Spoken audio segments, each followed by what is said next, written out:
I found her on a chipped bench beneath an old maple, the late afternoon light folding soft and gold over the hollow of her shoulders. She sat as if she had been sitting there forever, hands folded, eyes on some small, distant place that answered a question I hadn't yet learned to ask. When I sat down beside her, she turned and smiled as if we were old friends. Her name was Helena, she said, and then she laughed quietly and corrected herself. Widow was the newer, quieter title. She told me without preamble that she had walked into an empty farm alone and walked out carrying a secret that changed her fate. I remember the way she said it, not like a boast, but like someone handing over a small, unexpected object. It felt like the beginning of something that needed to be listened to all the way through. If you like stories like this, she said, if you like the ones that end with a little more truth than when they began, stay with me now. There are things she wants you to know. The farm was the kind of place where time kept its own calendar. 43 years had passed under the same roof, a low farmhouse with a porch that sagged in the middle, a kitchen that always smelled of coffee even when no one had brewed it yet, a pair of rocking chairs that faced the yard like two old sentinel trees. There was a small orchard where trees bent under their own fruit, and a henhouse that had not been used in a long time. Helena and Antonio had built a life in the ordinary measure of days, planting, repairing, arguing over small things, making up over bigger ones. He had been a quiet man, she said, steady. He could fix a fence with nothing but a pocket knife and patience. When he laughed as if someone had turned on sunlight. Antonio's death arrived like a weather front. Sudden, efficient, absolute. One morning he stood up from the table and then he didn't. They say the heart simply stops sometimes, that the body miscounts its beats, that there is no meaning you can squeeze out of the mechanics of a loss. Helena told me she woke to the noonday quiet of the house, to the jangling of keys that belonged to no one anymore.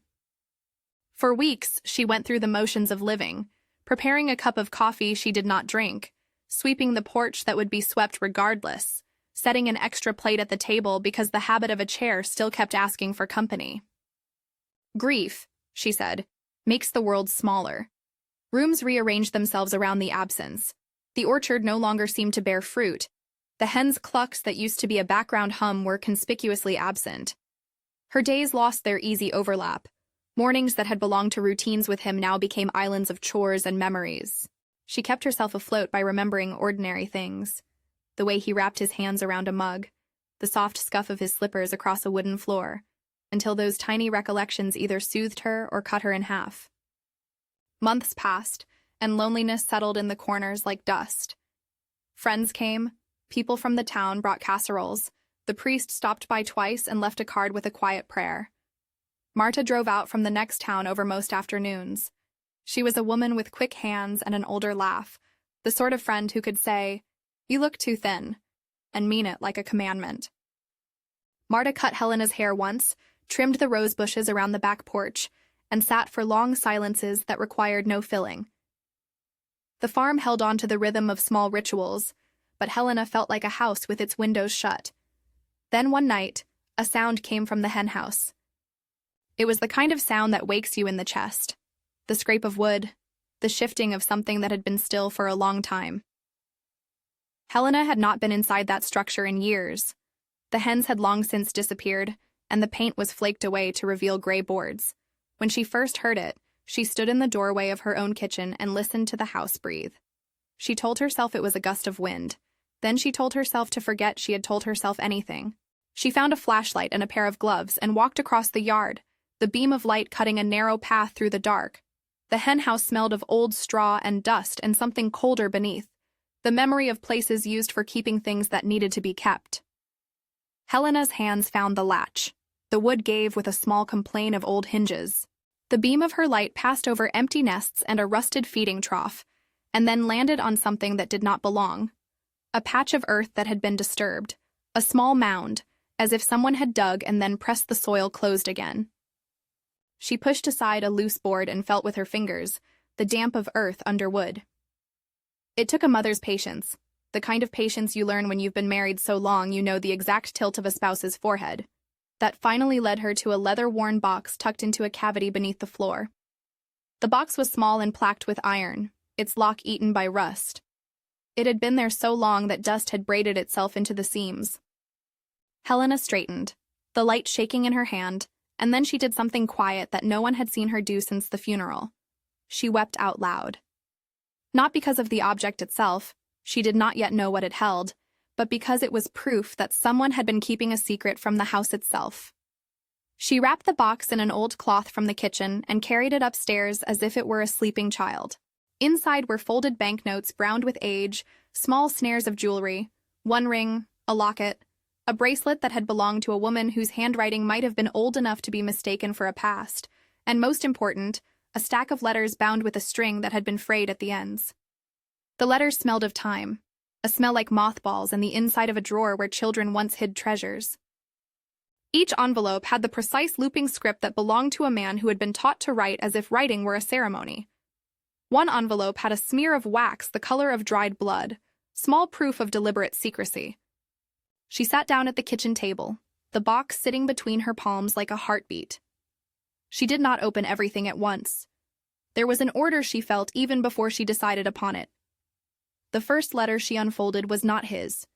It was Joachim's, the name of her husband's father. The handwriting was a little more angular, a different patience. Joachim wrote with a clarity that made the pages seem to make their own noise as they were drawn out. In Joachim's letter, the explanation was simple and terrible. There had once been a collection, hidden through generations, saved against bad seasons and foolish people. The funds had been secreted away to protect the family in a way that the world outside their kitchen could neither foresee nor understand. Joachim's voice in the letter spoke not of theft or hoarding, but of a stubborn kind of care. He had meant to keep it safe in case a seed failed, a sickness came, or a bad marriage took the harvest. The letter explained where things were, who had known, and why secrecy had been judged necessary. It was not a grand confession. It was a practical manual written with the kind of economy people use when they are addressing the future they cannot yet see. Beneath Joachim's letter was a smaller one, its edges soft from being touched and retouched. It was Antonio's. Helena had to lay it on her palm for a while before she could open it, feeling the paper warm as if it remembered his hand. She read slowly, the sentences folding into her like a warm shawl. He wrote to her in a voice at once tender and embarrassed. He confessed to having hidden the family's money in places where nosy hands would not find it. He wrote of pride, the kind of quiet pride that can make a man do foolish things out of love, and of wanting to shield her and their children from dependence on charity or poor choices. The key thing he wrote, and the line that both soothed and bruised Helena, was not long, but it landed like a command. "This is yours, my love. Live." That line returned to her again and again. It was not an order. It was a permission. He made no pretense at explaining every choice he had made, but he did not need to. The letter made a room inside of her where she found the permission to imagine a life that was not only caretaking and memory. For the first time since he had gone, she felt a small, dangerous thing. Possibility. She did not shout this discovery from the rooftops. She was not a woman given to theatrics. The box folded itself back into cloth and she hid it beneath the mattress in the small guest room, the way one tucks a secret into a place that is rarely visited. Then she called Marta. When Marta arrived, she did not ask much. She brought her steady pragmatism, an instinct to make lists, to make calls, to get things that needed getting done sorted out. "Don't tell anyone yet," Helena said, and Marta's face softened into something like a map she already knew how to read. They agreed on a slow, careful plan.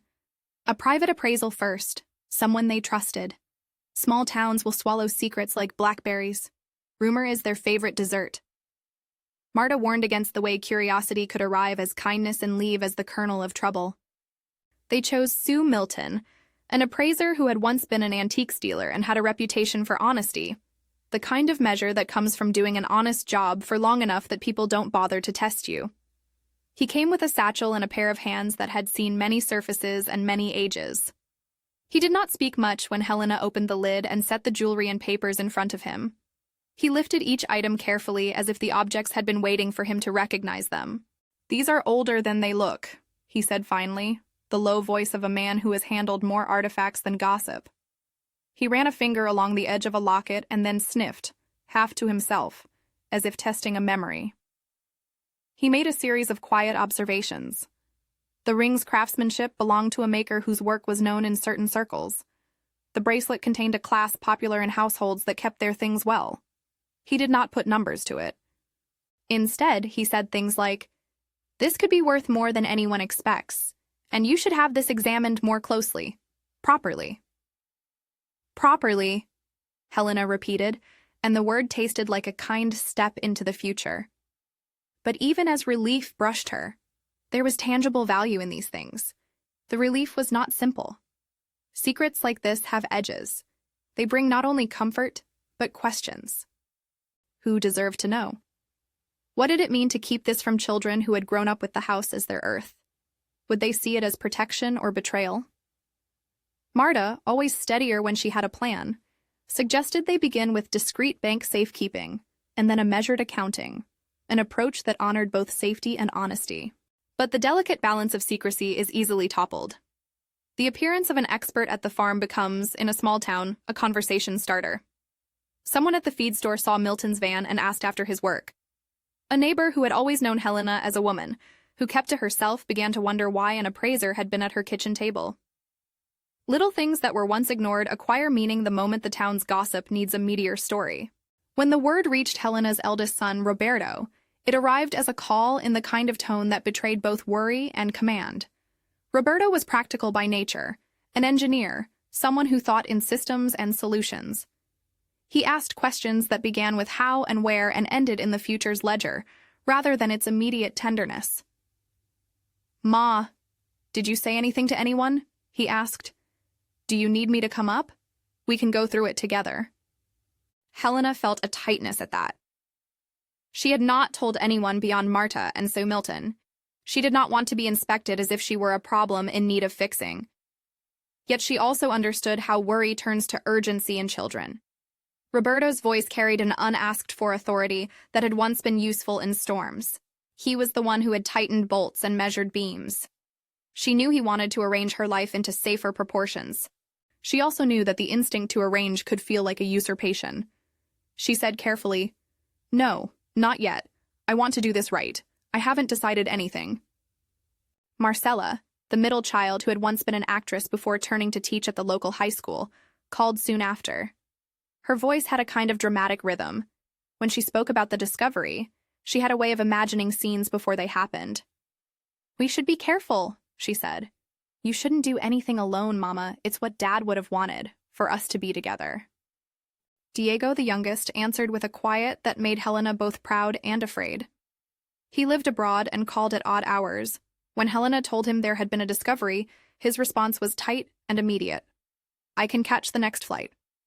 His readiness to come made Helena feel young and old at once.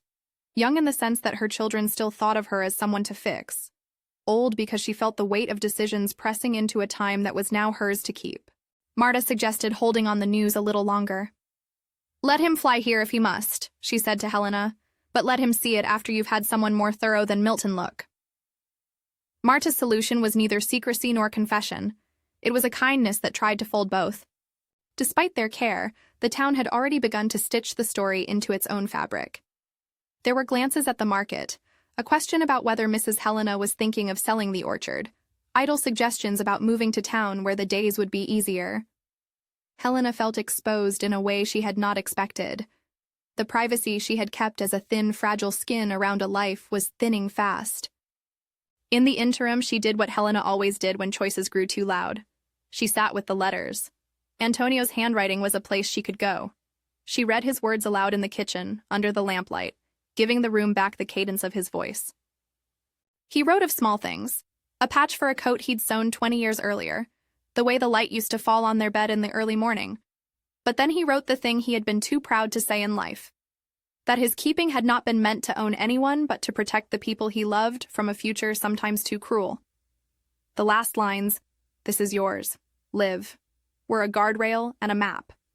Helena began to make a list, the kind she had made for sewing supplies and garden plans all her life, but these items were different. Bank visit, safe deposit, appraisal documentation, talk to Roberto, maybe a trip to see her sister. Beside the practical items, she wrote things no one had ever suggested she write down. Paint the kitchen a color she liked, not one he liked. travel to the ocean one more time, plant a bed of roses where the old hens used to scratch. The list felt like an act of reclamation, a way of staking claim to days she had let belong to someone else and to the memory of him. There were other hands at work, too. Osvaldo, an outsider appraiser known to have handled tricky estates before, called Marta after being tipped by someone who had seen Milton's van. He had an air of efficiency about him, the kind that courted headlines by promise. "I can turn this into cash quickly," he said when Marta told him hesitantly about the items. Helena did not like the sound of his voice on the phone. It made her think of a man who saw everything as a transaction, a ledger where people were values and not loved ones. When Mr. Osvaldo came, he moved like the town had been waiting for him to arrive, calculated, bright-eyed in a way that made Helena think of sparrows on a wire, unafraid of falling. He asked too many practical questions at once and had a way of looking at jewelry like someone reading barcodes. He suggested valuations and timelines and the best people who would take care of the paperwork. He used language that felt slippery. "We'll get this sorted for you." And Helena, who had spent a life being careful of other people's intentions, folded away from him in a way she hadn't meant to. The first appraisal had been enough to prove the obvious. These objects were more than old family keepsakes. They had material value, more than she had dared to imagine. But value is a dangerous word in a place where family and need are measured not only in coin, but in the debt of memory. To some, learning that one's parents had hidden money was a balm. To others, it was an accusation. It suggested that care had come with conditions, or that the ordinary poverty they'd learned to weather was in some measure their own fault. Helena felt the history of the house crack in places she had not known were fragile. She found herself lying to her son Roberto once, a small spare thing that tasted like a betrayal afterwards. He had asked her if she had spoken to a bank, and she had said yes, already preparing herself to keep the secret safe from the storm she imagined would come when truth's door opened. That lie sat in her like a pebble. It was practical, but it chipped at her. At night, sleep was interrupted by small dreams that began with the sound of the henhouse and ended with the rustle of paper. She would wake with the taste of ink on her tongue. She thought often of Joaquim's handwriting and the way Antonio had chosen to hide. There was no villain in his choice, Helena told herself. Pride and protection live in the same house sometimes, like a married couple who never quite learned to live apart. And yet the pressure built. Roberto called more frequently, offering to come up on weekends to look after things. Marcela suggested organizing a family meeting so we can make sure Mama isn't pressured into something. Diego sent messages with a mix of flight itineraries and verses meant to soothe. Their responses were not all selfishness. They were complicated with care and fear, and for a while Helena believed she could find a middle ground. One afternoon, Marta drove out with a paper bag of lemons and a small jar of preserves. They sat at the kitchen table and wrote a plan together that tried to hold the tension between safety and autonomy. They would have the safe deposit box opened on a weekday with 2 witnesses. They would consult a solicitor, not for hiding anything, but for correct accounting. "You have a right to this, Helena," Marta said plainly, pressing her hand across the table until Helena felt the pressure. "But you are not required to let anyone take your life from you under the guise of loving you." Helena nodded and made her list longer. Somewhere on the page between repaint kitchen and bank, she wrote, "Tell children when I choose." It felt small and monumental at once. When the day for the thorough appraisal came, she felt a strange mixture of dread and relief. The appraiser arrived with clean shoes and a professional manner. He handled each piece with the attention of a man unafraid of the weight that objects carry. At one point, he lifted a small brooch and murmured a word of recognition, then asked to photograph it for reference. He used numbers sparingly, but when he did, they were round and plentiful, the sort of figures that settle into a person like weather, a life-changing sum. He said it with the careful tone of a man who wanted to be both accurate and humane. Helena listened and felt something open and something close. The value did not make everything easier. If anything, it made choices heavier.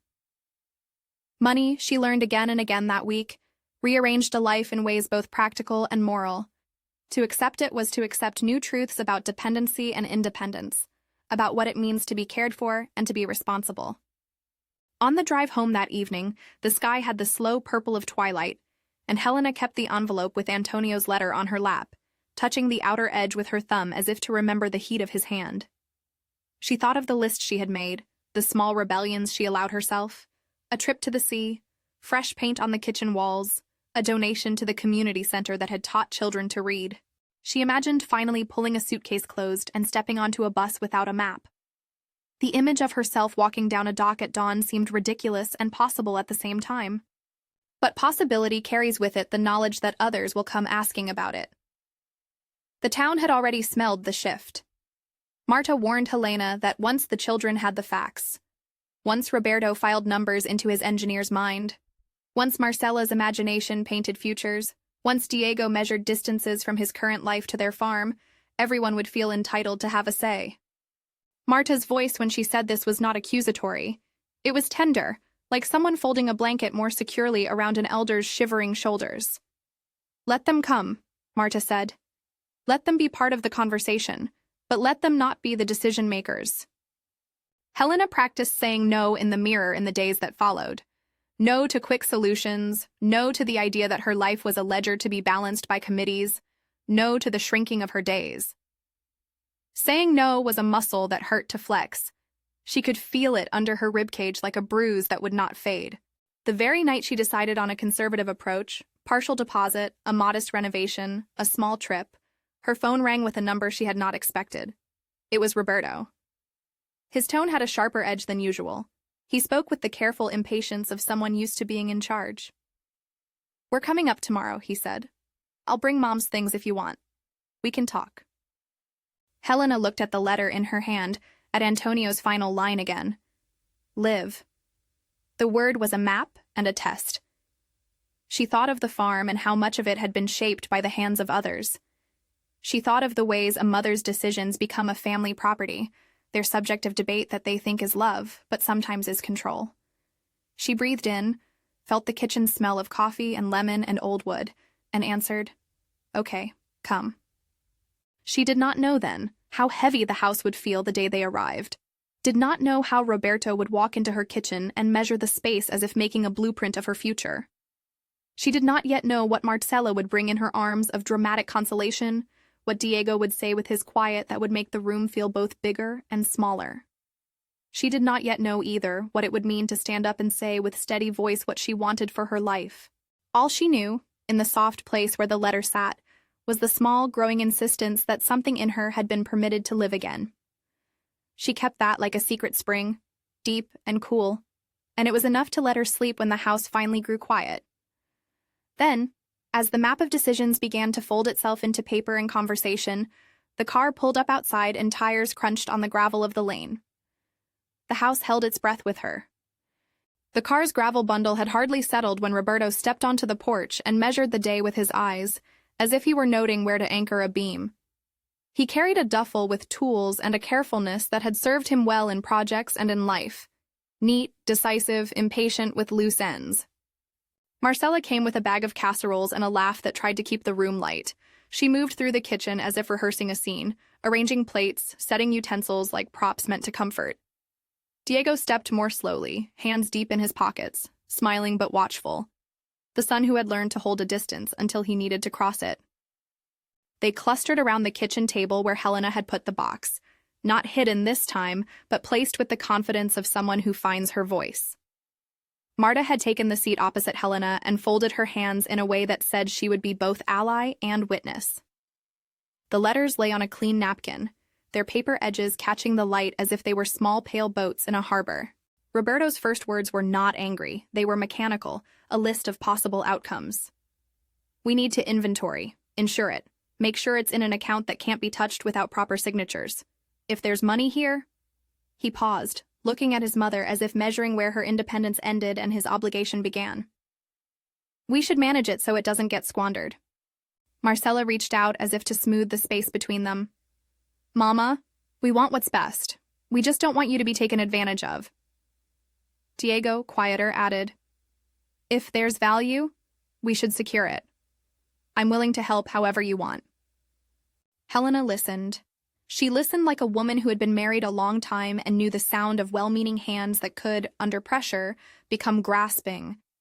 She could hear the fear underneath their sentences, the fear of a future without the anchor of a father, the fear that decisions made now could later be regretted. She had felt that fear herself, but it was not theirs to manage alone. "I know you're scared," she said finally, her voice calm but not small. "I am too. But this was hidden by a man who loved us, and when he wrote those words, he gave me permission to live differently. This is not something I will give away just because it's easier for you." There, in the middle of the kitchen, the argument that had been washing up in waves all week turned into a face-to-face. Roberto's jaw tightened. Marcela's eyes filled and then cleared. Diego folded his arms and listened for longer than anyone else. Marta's hand rested on Helena's knee as if to anchor her to the home they'd always return to. "It's not about taking it from you," Roberto said softer. "It's about doing right by you. You know how easy it is for things to go wrong. People want to help, and sometimes help ends up costing more than it gives." Helena's fingers closed around the envelope that carried Antonio's pen. "I know," she replied, "and I want your help in certain things.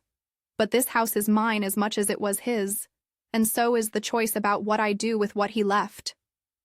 She set down her own conditions, one by one. She would place a portion in a secure bank account. She would have a lawyer look over the paperwork, not to hide anything, but to make sure everything was transparent and correctly recorded. She would use some of the money to fix the roof and repaint the kitchen in a color she liked. She would take a short trip to the sea. She would donate a modest sum to the community center where children learned to read. She wrote her list on a scrap of paper and handed it to Roberto to read aloud, not as a way of abdicating her choice, but as a way of making her voice heard. "You'll be involved in the repairs," she told him. "You'll help me decide which contractor to use, and I'll ask for your advice when I need it. But you will not make my decisions for me. I will not be moved to a city simply because it is easier for you." Roberto's face moved through anger, argument, and finally a kind of uneasy respect. Marcela sank into a chair and pressed her palms to her cheeks, as if the act of being present had drained her. Diego watched his mother with that quiet look that had always been both protective and full of apology. Apology for distances and for being far away. The first evening of their stay unraveled in small domesticities. Soup warmed on the stove, a candle blown out too soon, the way they argued over who would sleep in the guest room with the mattress where the box had been kept. They argued about practical things and said things that sounded like accusation. There were moments when Helena wanted to fold and let them plan her life, because it would be easier not to be the one pulling the strings. But every time she remembered Antonio's small, precise sentence, "This is yours. Live," she felt her resolve resettle.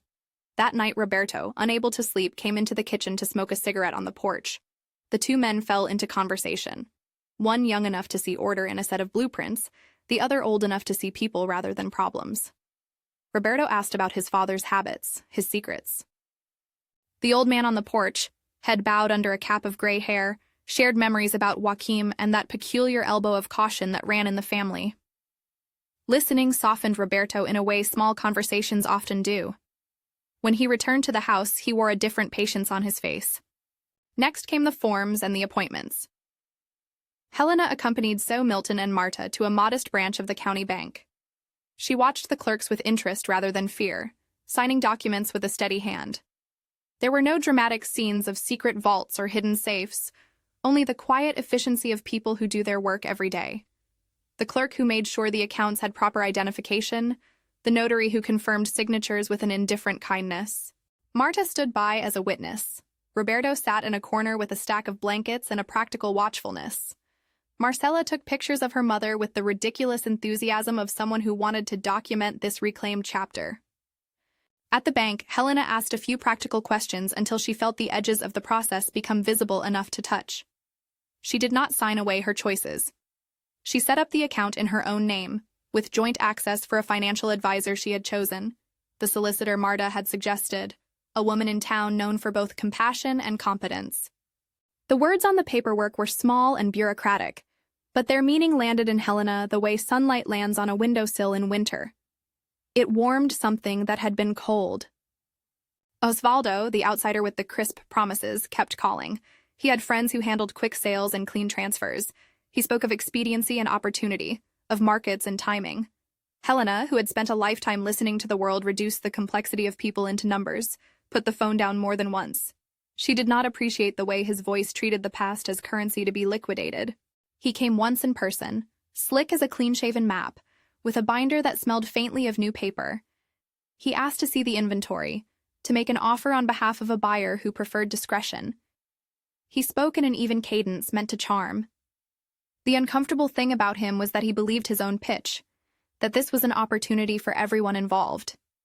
He pressed for permission to move things along. Marta's jaw tightened. She looked at Helena as if waiting for a green light, and then she spoke, softly, but with a levered firmness.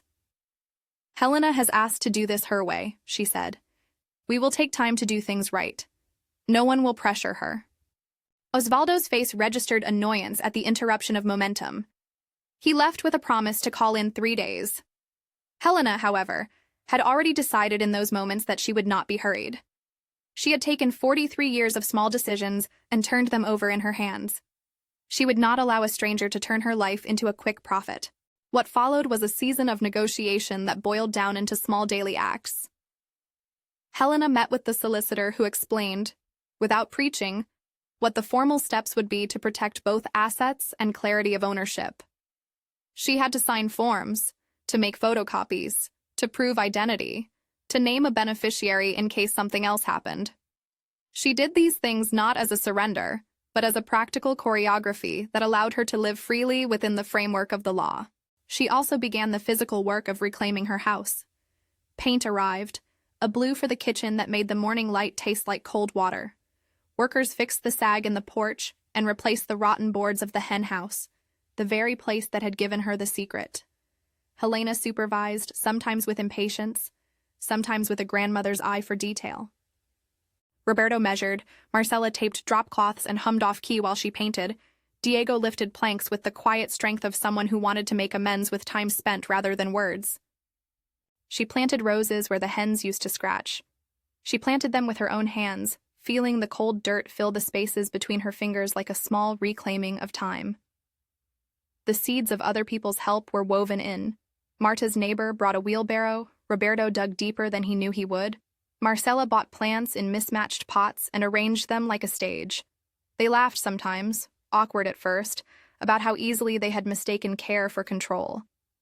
The simple labor of repairing the house became a language through which they rebuilt one another. There was, inevitably, one night where all those frayed threads came to a point. It was late. The kitchen was quiet. Roberto had been trying to persuade Helena that the wisest move would be to consider moving to town, to sell the orchard, to simplify. He spoke of engines failing, of seasons that could be cruel, of the difficulty of maintaining property at an age when the body betrays the will. Marcela argued for community, how much richer they could all be if they pooled resources. Diego listened, and when he spoke, he said simply, "We're not trying to take your life, Mama. We only want to keep you safe." Helena listened a long time. When she answered, she did so not with the brittle defensiveness of a woman cornered, but with a clarity that had been weathered into something like grace. "You loved him," she said, looking at each of them. "And you still do. I do not want to be alone. I do not want to be endangered.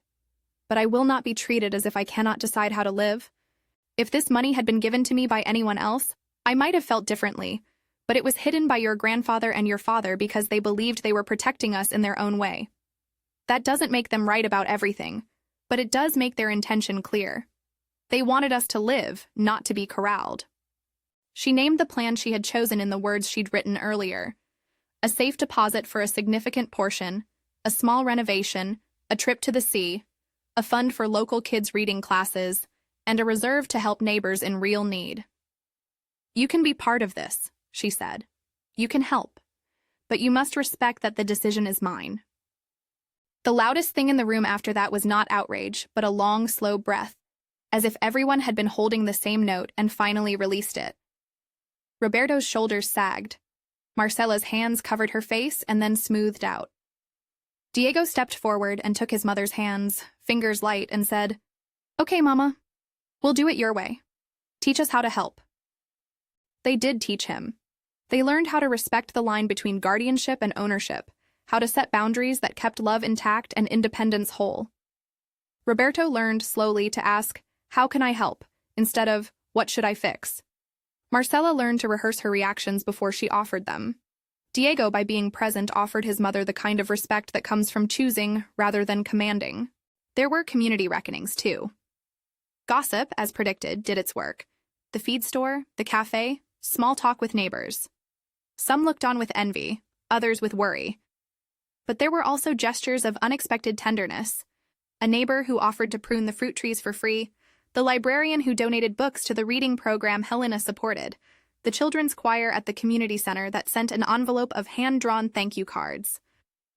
Helena responded to these with a quiet decorum that never made a headline but mended more than it tore. The trip to the sea was short and exacting.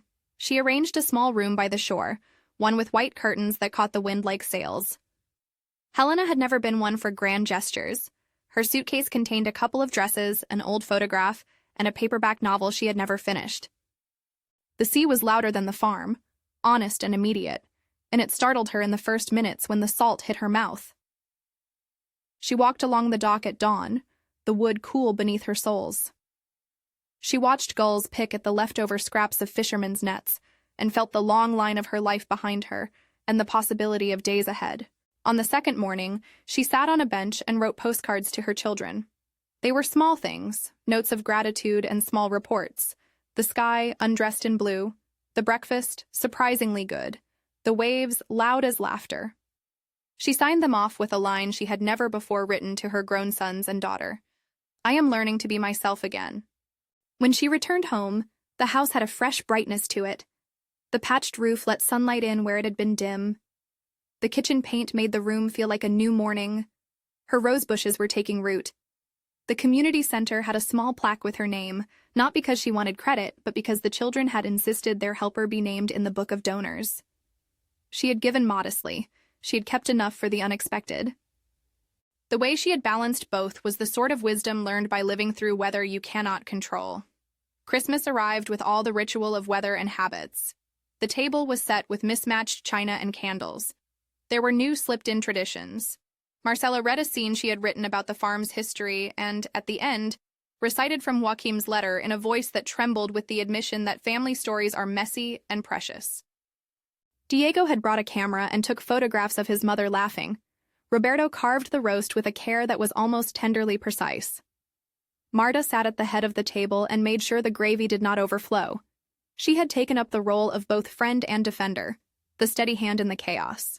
Around the table, the conversations were not miraculous reconciliations, but the slow stitching of mutual respect. There were apologies that were not dramatic, but enough. A quiet, "I'm sorry" from Roberto for having tried to plan without asking. A softer, "I didn't know" from Marcela about how her fear translated into pressure. They agreed on other things, too. To help maintain the farm, but to respect Helena's decisions, to visit more often, to call before coming up on weekends. Helena watched them, the satisfaction of a woman who had always believed in small things. She felt grateful for a letter that had been both permission and a rebuke, the kind of rebuke that had insisted she live. She kept a portion of the jewelry in a small oak box on the mantel, the ring that had belonged to a grandmother set beside a photograph of Joaquim. Sometimes she opened the box and ran her thumb over the cool metal, the same way she ran her thumb along the edge of a list she'd made. Small actions, measured and generous. The farm itself, which had seemed to tremble under the discovery, settled into its ordinary rhythm again. Chickens were not reintroduced in large numbers, but the henhouse, when fixed, was repurposed as a small tool shed and a place for mirrors and glass, where sunlight could catch.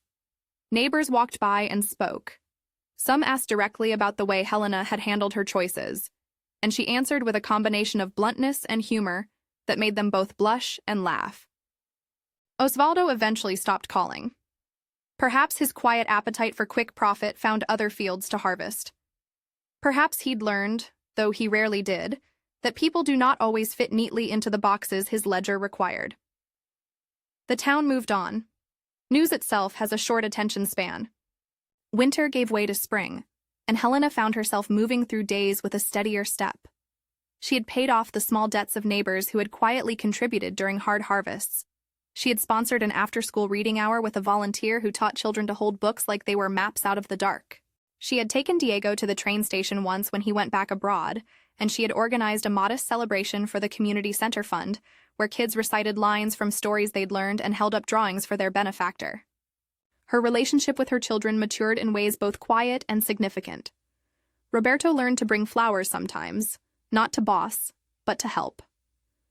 Marcella sat with Helena on the porch in the evenings, and they watched the sunset with no urgent rehearsals, sometimes sharing memories, sometimes simply being.